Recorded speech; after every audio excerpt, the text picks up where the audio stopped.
उत्तर प्रदेश में पंचायत चुनाव को लेकर काफी हंगामा लखनऊ में हुआ। नमस्कार, मैं विक्रम आपका स्वागत करता हूं हंगामा टाइम्स न्यूज में। उत्तर प्रदेश के पंचायत चुनाव पर बीजेपी ने जहां बाजी मारी तो वहीं समाजवादी पार्टी भी इसमें पीछे नहीं।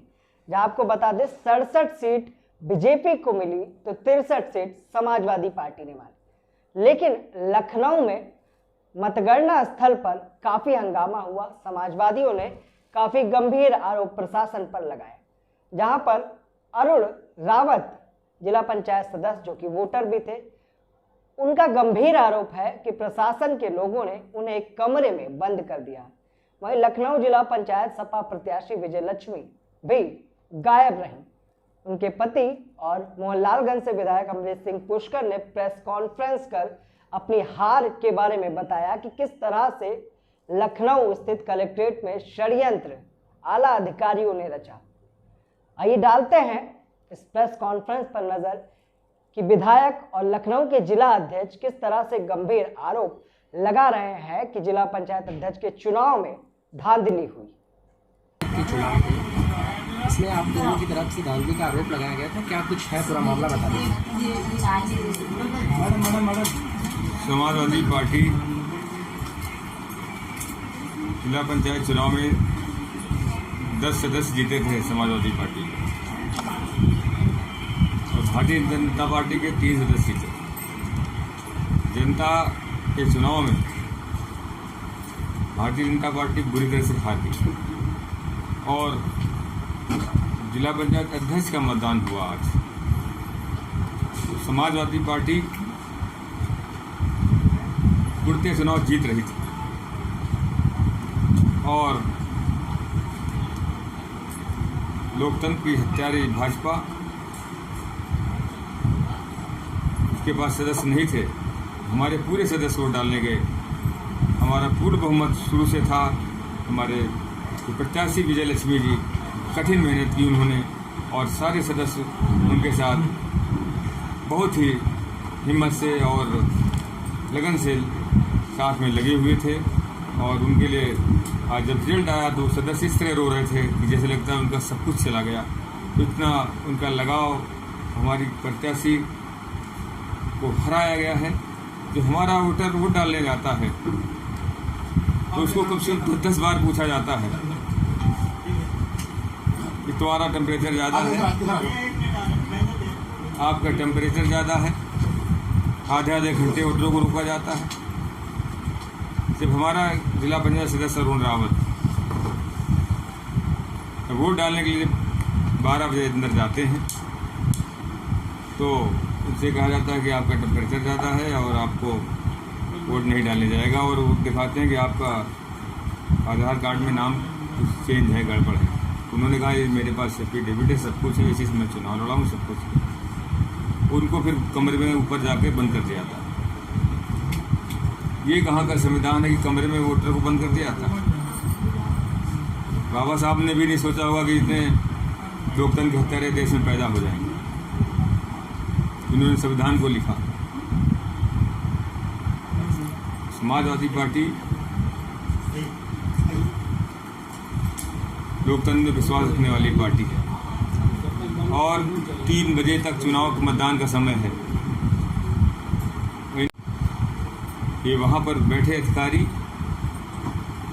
भारतीय जनता पार्टी की गोद में खेल रहे अधिकारी अलग से और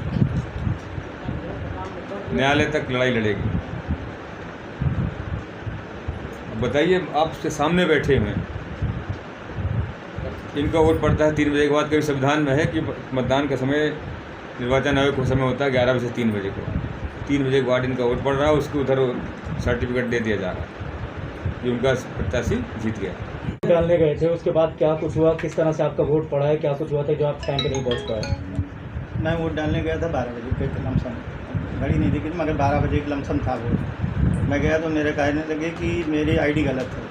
मेरी आईडी में अरुण कुमार रावत लिखा था और वोटर लिस्ट में मेरा नाम अरुण था। तो पहले गेट पर रोका गया। गेट पर रोकने के बाद वहाँ पर मैंने कहा नहीं, मेरा सर्टिफिकेट लगा हुआ है, तो मुझे अंदर जाने दिया। एफिडेविट लगा हुआ है तो मुझे अंदर जाने दिया। जब अंदर उसके परिसर के अंदर घुसने लगा, अंदर वाले चैनल पे, तब वहाँ पे रोक लिया गया कि आपका नाम क्या नाम, तो मैंने कहा अरुण। तो कहें ठीक है आप आइए अंदर। एक एक को लेके जा रहे थे, मुझे बुलाया तो मेरा आईडी देखा, कहना आईडी दिखाओ। आईडी दिखाया तो उन्होंने चेक किया, कहना हाँ ठीक। तो कहने लगे कि ये आईडी आपकी गलत है। तो मैंने कहा नहीं, मेरी आईडी सही है, मेरा पर्चा भी इसी से भरा है, मेरा एफिडेविट उसमें लगा हुआ है। तो कहने लगे ठीक है, आप चेक कर लेंगे तब आप जाइएगा। तो मैंने कहा कहाँ चेक करना है? तो कहीं वो डीएम साहब बैठे वहाँ चलिए। तो मुझे ऊपर ले जा करके कमरे में अंदर किया। वहाँ पे एक कर्मचारी साथ में गया जो बता रहा था कि ये चेक होगा। उसने जब अंदर गए तो हमने कहा ठीक है बताइए। जब बता गया उसके बाद वो बाहर निकले, बाहर से ताला लगा दिया गया और 5-6 आदमी अंदर रखे गए जो मुझे परमानेंट घेर के बैठे रहे कि अभी चल रहे हैं, अभी चल रहे हैं। मैंने कहा मुझे वोट डालना है तो डालना है, चाहे जैसे भी हो जाए। कहीं नहीं आप यहीं मंगा दें, यहीं डाल लीजिए। मैंने कहा ना, मुझे वोट वहीं डालना है, चाहे जैसे भी डालना है, और नहीं डालूंगा तो यहीं आत्महत्या कर लूँगा। तो जब मैं ज़्यादा चिल्लाने लगा तो उन्होंने फिर के किसी को बुलाया, बाहर निकला तो फिर बाहर कहने लगे अब जाइए, कोई बात नहीं। तो मैंने कहा मैं बगैर वोट डाले नहीं जाऊँ भाई। बाहर से ताला लगा था, मैं अंदर था, 5-6 आदमी घेरे बैठे थे। अब इसको पहरा नहीं कहेंगे। आपने कितने बजे वोट डाला? मैं 3 और 3:30 के बीच में मैंने वोट डाला।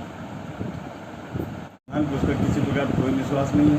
आज जिस प्रकार की पंचायत चुनाव में जब हम लोग पूरी बहुमत से जीत रहे थे तो हमारी पत्नी को एक तरीके से नज़रबंद कर लिया गया, उनसे हमारी बात नहीं करने दी गई। और 1 बजे मुझे पता चला कि अरुण जी वोट डालने गए थे जो कि बाहर नहीं निकले।